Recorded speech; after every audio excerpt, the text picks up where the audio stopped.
பேசு நாங்கள் கேட்கிறோம். இயேசுவின் நாம ஜெபிக்கிற எங்கள் ஜீவன் நல்ல பிதாவே, ஆமென். இந்த நாள் சிந்தனைக்கு எடுத்துக்கொண்ட வேத பகுதி 1 கொரிந்தியர் புத்தகம் 6ஆம் அதிகாரம் 19ஆம் வசனம் 20ஆம் வசனம். 1 கொரிந்தியர் புத்தகம் 6ஆம் அதிகாரம் 19ஆம் வசனம் 20ஆம் வசனம். வாசிக்கிறேன் கேளுங்கள். உங்கள் சரீரமானது நீங்கள் தேவனாலே பெற்றும் உங்களில் தங்கியும் இருக்கிற பரிசுத்த ஆவியினுடைய ஆழமாய் இருக்கிறது என்றும் நீங்கள் உங்களுடையவர்கள் என்றும் அறியீர்களா? அல்லேலூயா, அல்லேலூயா, அல்லேலூயா.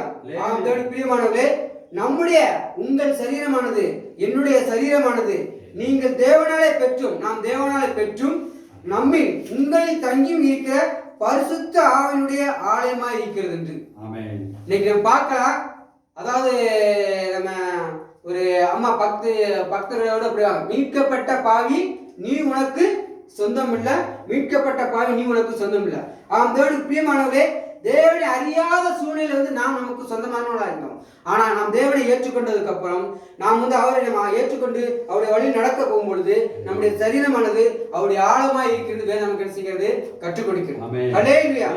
நீங்கள் உங்களுடையவர்கள் அறியீர்களா? தேவனுக்கு பிரியமானவர்களே, நாம் நமக்கு என்ன செய்யல சொந்தமானவர்கள் அல்ல. நம்முடைய சரீரம் அவருக்கு சொந்தம், நமக்கு சொந்தம் இல்ல. தேவனுக்கு பிரியமானவர்களே, இயேசுவை அறியாமல் இருக்கிற வரைதான் நாம் மற்றவர்களுக்காக வாழ முடியும், மற்றவர்களுக்காக நம்முடைய வாழ்க்கை ஓட்டமாக இருக்கும். ஆனா இயேசு அறிந்ததற்கு அவருக்காக அவருக்குள் நம்ம செய்யணும், வாழ வேண்டும். ஏனென்றால் நமக்குள் அவர் என்ன செய்கிறார்? தேவ ஆவியானவர், பரிசுத்த ஆவியானவர் ஆலயமாய் நம்ம என்ன செய்கிறார்? மாற்றி இருக்கிறார். ஆமென். தேவனுக்கு பிரியமான வேதம் சொல்கிறது, ஒருவனின் ஆலயத்தை கெடுத்தால் நான் என்ன செய்ய? நான் அவனை எடுத்துக் கொள்வேன். யார் அந்த ஆலயம்? நீங்களே அந்த ஆலயம். நீ பார்க்கும் பொழுது நம்முடைய அந்த ஜெப கூடாரத்துல இந்த ஆலயத்தை நம்ம கூடி ஜெபிக்கிற ஒரே இடம், தேவனை ஆராதிக்க கூடி ஜெபிக்கிற ஒரு இடம். ஆனா ஆலயம் எங்க இருக்கிறது? நம்முடைய சரீரம் தான் ஆலயம். ஆமா, ஆமென். பரிசுத்த ஆவியானவர் வசிக்கிற நம்முடைய சரீரம் தான் அவருடைய ஆலயம். ஆமென். தேவனுக்கு பிரியமானவர்களே, நாம் உணர்ந்தவங்களா தேவனை ஹalleluya ஹalleluya ஹalleluya சோதரிக்கிற ஆண்டவரே. தேவனாய் கர்த்தர் சொல்கிறார், இடம் பொருட்டல்ல, எங்கே 2-3 நாமத்தில் கூடுகிறீர்களோ நான் அங்கே வருவேன், அவர்களோடு வாசம் பண்ணுவீங்கிறார். ஆனால் ஆலயம் சரீரமாய் உங்களுடைய ஆலயத்தில் ஒவ்வொரு நாளும் ஒவ்வொரு நொடிப்பொழுதும் ஒவ்வொரு செகண்ட் அவர் என்ன செய்கிறார்? வாசம் உள்ளவராய் அவர் என்ன குடியிருக்கிறவராய் காணப்படுகிறார். அவைகளெல்லாம் பக்தர்களாய் சொல்கிறார். அவர் நமக்கு தேவனுடைய வார்த்தை சொல்கிறார், நீங்கள் உங்களுடையவர்கள் என்று அறியீர்களா? தேவனுக்கு பிரியமானவர்களே, அப்படியாக சொல்லும் பொழுது நம்முடையவர்கள் என்று நம்ம செல்லும் அறிந்து கொள்ளணும். நாம் மீட்கப்பட்டதுக்கு நம்முடைய நடக்கிற ஒவ்வொரு சுபாவங்களும் சரி, நாம் செய்கிற ஒவ்வொரு காரியங்களும் சரி, பரிசுத்த ஆவியானவர்கள் நம்ம செஞ்சோம் ஓடிக்கொண்டிருக்கிறோம் என்பதை நாம் செய்யணும், அறிந்து கொள்ள வேண்டும். பரிசுத்த ஆவியானவர் மாத்திரம்தான் நம்மை ஆளுகை செய்கிறார் என்பதை நாம் செய்யணும், அறிந்து கொள்ள வேண்டும். தேவனுக்கு பிரியமானவர்களே, நன்மையான எல்லா ஈவும் பிதாவின் ஜோதிடத்தில் செய்கிறது வருகிறது. பரிசுத்த ஆவியானவர் பிதாவின் ஜோதிடத்தில் வருகிறார். ஆனா தீமையான எல்லாம் எங்கிருந்து வருகிறது? பிசாசு இருந்து செய்கிறது வருகிறது. தேவனுக்கு பிரியமானவர்களே, நம்முடைய எதிராளி யார் நாம் தெரிந்து கொண்டால் நமக்குள்ள இருக்கிறவர் யார் என்பதை நாம் செய்யணும், புரிந்து கொள்ள வேண்டும். நம்முடைய முற்பிதாக்கள் இந்த உலகத்தை படைத்து உலகத்தில் எல்லா சண்டை படைத்த ஆண்டவர் இயேசு கிறிஸ்து பரிசுத்த ஆவியானவர் ஒன்னே மட்டும் அந்த பழத்தை மட்டும் சாப்பிட வேண்டாம். அந்த பழத்துடைய பேர் என்ன? நன்மை தீமை அறியத்தக்க பழம். அது ஆப்பிள் பழமும் ஆரஞ்சு பழமும் அல்ல, நன்மை தீமை அறியத்தக்க பழம். ஆனா எதை சாப்பிடக்கூடாது என்று அவர் கட்டளையிட்டாரோ, ஆண்டவராகிய இயேசு கிறிஸ்து கட்டளையிட்டாரோ, தேவனாகிய பிதா கட்டளையிட்டாரோ, பரிசுத்த ஆவியானவர் கட்டளையிட்டாரோ, அதே பழத்தை தான் அந்த ஸ்திரீ சாப்பிட்டு அதை கணவனை செய்தால் வஞ்சித்தவர்களாய் காணப்படும். அன்றிலிருந்து என்ன செய்கிறது? மீண்டும் ஜீவ விருட்சத்துக்கு நீ சாப்பிட்டு அந்த பாவத்திலே அமைச்சர் இருக்கக்கூடாது என்பதற்காக தான் தோட்டத்தை விரட்டி அதை சில சுடரில் பட்டமைச்சா வைத்தார். தேவனுக்கு பிரியமான இப்பொழுதும் அதுக்கப்புறம் ஓடிக்கொண்டே தீர்க்கதரிசி மூலமாக ராஜாக்கள் மூலமாக வழிகள் நடந்து கொண்டே போனார். ஆனா மீண்டும் 2ஆம் ஆதாமாய் இயேசு கிறிஸ்து இப்பொழுது எல்லா அதிகாரத்தையும் எல்லா நன்மைகளையும் பெற்று நம்ம கொடுத்துட்டார். ஆமென்.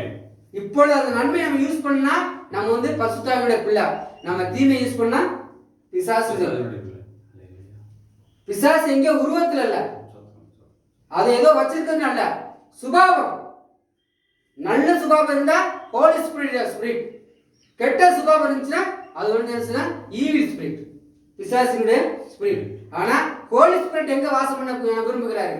நம்முடைய சரீரத்தில். நம்ம அப்ப அதுக்காக தான் எல்லாவற்றையும் மனசுல போட்டு எதையுமே போட்டு நினைச்ச கூடாது. செகண்ட் கணக்கு மறந்து போய்கிட்டே இருக்கணும். நான் அப்படி இருந்தா என்னை இப்படி செய்றாங்க, நான் உண்மையா தான் இருந்தேன் அப்படிலாம் கிடையாது.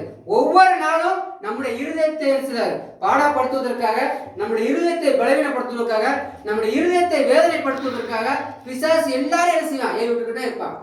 இந்த வானத்தை பூமி இந்த சண்டை சராசரங்களை படைத்த ஆண்டவராகிய இயேசு கிறிஸ்து வாழ்ந்த நாட்கள் கூட ஒவ்வொரு நாளும் என்ன செய்யலாம், அவரை குற்றம் கண்டுபிடிக்கிறதுக்கு ஒரு கூட்டம், அவரை கல்லெறிவதற்கு ஒரு கூட்டம், அவரை கொலை செய்வதற்கு ஒரு கூட்டம் சுற்றி கொண்டே இருந்தது.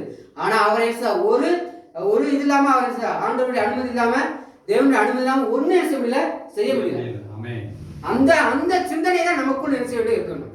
நம்ம படித்த பாடமுடி என்னென்ன துன்பம் வந்தாலும் நம்ம என்ன செய்யக்கூடாது, கலங்கவே கூடாது. யார் நம்மளை கைவிட்டால் நினைச்சு கூடாது, கலங்கவே கூடாது. ஆம் பிரியமான ஆலயம் என்பது இந்த கட்டடமான ஆலயம் 4 பேர் கூடி ஜெபிக்கிற இடம். இங்க ஜெபிக்கணும்னு வர விருப்பம் இருந்தவங்க தான் என்ன செய்வாங்க, வருவாங்க. விருப்பம் இல்லாதவங்க வர மாட்டாங்க. பல காரணங்கள் சொல்லலாம். அது கடவுளுக்குள்ள அவங்களுக்குள்ள போகும். நம்ம அழைப்பு கொடுக்கணும். அவர் என்ன தட்டிக்கிட்டே இருக்கிறார். ஒருவனுடைய இருதய கதையை தட்டிக்கொண்டே இருக்கேன். என்னுடைய சத்தத்தை கேட்டு கதவை திறந்தா நான் அவனோட உள்ளே பிரவேசித்து நான் அவனோட வாசமா இருப்பேன், போஜனம் பண்ணுவேங்கிறார். சத்தத்தை கேட்கல, செவிட்டு விரின் போல இருந்தா அவர் என்ன செய்ய மாட்டார், உள்ளே வர மாட்டாரு. ஆனா தட்டிக்கிட்டே இருப்பார். இன்னைக்கு நம்ம ஒரு ஊழியர் செய்யறோம், நம்ம 4 பேரை நேசிக்கிறோம், ஆண்டவருக்குள்ள வழிநடத்தணும்னா நம்மளும் தட்டிக்கொண்டே இருக்கணும். பக்கத்து கதவுகளை என்ன செய்யணும், தட்டிக்கொண்டே இருக்கணும். அருகில் உள்ள கதவுகளை என்ன செய்யணும், தட்டிக்கொண்டே இருக்கணும். இயேசுடைய பிரதி நம்ம இன்னைக்கு இயேசு என்ன செய்ய முடியாது, தட்ட முடியாது. அவருடைய சார்பாக, அவருக்கு வேலைக்காரராக, அவர் தேவ விழுந்து போன தூதர்கள் கூட செய்ய முடியாத காரியங்களாக, இப்புள்ள தூதர்கள் கூட செய்ய முடியாத காரியத்தை நம்ம என்ன செய்யலாம், செய்து கொண்டு வருகிறோம். அப்ப நம்ம என்ன செய்யணும், தட்டிக்கொண்டே இருக்கணும். அவருடைய இருதய கதவுகளை செய்யணும். ஒரு டெய்லி பார்க்கணும் சொல்லிக்கொண்டே இருக்கணும். அவருடைய ஆலயத்தை அவங்க ஒருவர் நேசிக்கும் பொழுது ஆண்டவர் அவரோடு அவர்கள் வாசமா இருப்பார். அந்த பரலோக ஆசீர்வாதத்தை அவர்களுக்கு இருக்கிற சுதந்திரமா கொடுப்பார். பிரியமானவர்களே, நம்ம சரீரத்தை எந்த ஒரு கரைபடாமல் என்ன செய்யணும், ஒரு பழுதுபடாமலும் ஒரு கவலை இல்லாமலும் எந்த ஒரு மனக்கசப்பு இல்லாமல் வைத்துக் கொள்ள வேண்டும். அப்படின்னாத்தான் ஹோலி ஸ்பிரிட் பரிசுத்த ஆவி நமக்குள்ள என்ன செய்ய முடியும், வாசமா இருக்க முடியும். அவர் எப்பொழுதும் தங்கி இருக்க முடியும், அவர் தாவலிக்க முடியும். பிதாவின் காலத்திலிருந்து அவர் என்ன ஒரு பக்கம் நியாயாதிபதியாகவும் இன்னொரு பக்கம் இரக்கமுள்ளவராகவும் தோன்றினார். ஆனா இயேசு கிறிஸ்துடைய காலங்கள் இரக்கமுள்ளவராகவே என்ன செய்தாரு, வந்தார். ஆனா இப்போ அதே மாதிரி ஹோலி ஸ்பிரிட் நல்லது செஞ்சா நம்மளோட இருப்பாரு.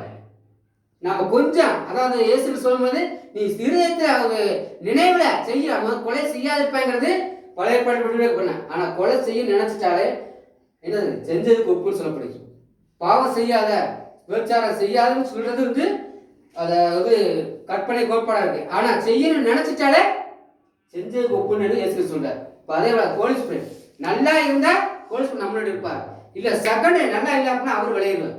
ஈவில் ஸ்பிரிட் நமக்குள்ள என்ன செஞ்சிடும், வந்துடும். இதான் பரிசுத்த ஆவிகளுக்கும் ஹோலி ஸ்பிரிட் அதாவது ஈவில் ஸ்பிரிட்டுக்குள்ள அதாவது அசுத்தாவிக்குரிய கிரியை.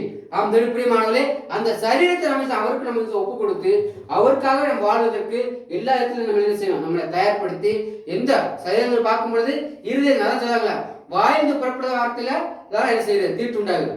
அதாவது கைகளாக சாப்பிட்றனாலையோ மற்ற இதனாலோ அதை தீட்டுப்படுத்தல. ஆனா இருதயம் தான் பொல்லாத சிந்தனைகளும் எல்லா காரியங்களும் புறப்படுகிறது, இருதயத்திலிருந்து செய்யப்படுகிறது. அந்த இருதயத்தை தான் அவர் பேசுறாரு எதிர்பார்ப்பு. அந்த இருதயத்தை எப்பொழுதும் ஃப்ரீயா ஆண்டவருக்குள்ள வச்சுக்கணும். அதாவது ஒரு சிலர் சொல்லுவாங்க, அவங்க எவ்வளவோ கள்ள கபடு இல்லாம என்ன செய்றாங்க, வாழ்றாங்க, கள்ள கபடு இல்லாம பேசுறாங்க. அப்படிப்பட்ட சுபாவம். இன்னொன்று எவ்வளவு துன்பம் நடந்தாலும் எவ்வளவு தீமை நடந்தாலும் அவங்க எதை குறித்து அசராம இருக்காங்களே, அவங்களோட ஆண்டவர் இருக்கிறாங்க. அப்படிப்பட்ட சுபாவம். ஒரு சின்ன ஒரு இருக்கா நம்ம டென்ஷன் ஆனோம்னா உடனே நமக்கு ஹோலி ஸ்பிரிட் ஓடிடுவாரு, ஈவில் ஸ்பிரிட் நமக்கு பேசுவாரு, வாசம் பண்ணுவார். பிரியமானவர்களே, இந்த வார்த்தையின்படி நமக்குள்ள பரிசுத்தமா இருக்காங்கிற ஒரு சிந்தனையோடு நமக்குள்ள பரிசுத்தான இருந்து நம்மளோட வாசம் செய்கிறாரு, நம்மளை வழிநடத்துகிறாரு என்ற ஒரு விருப்பத்தோடு ஒரு எப்பொழுது நினைவோடு நம்ம வாழ்க்கை கடத்தும் பொழுது எதை குறித்து நம்ம என்ன செய்ய மாட்டோம், கலக்க மாட்டோம். எதை குறித்து நம்ம என்ன செய்ய மாட்டோம், ஒரு எதோ குறித்து நம்ம என்ன செய்ய மாட்டோம், நமக்கு கலக்கமே வராது. தேவன் தாம் இந்த வார்த்தைகளை ஆசீர்வதிப்பாராக. ஜெபம் செய்யணும். சோதரி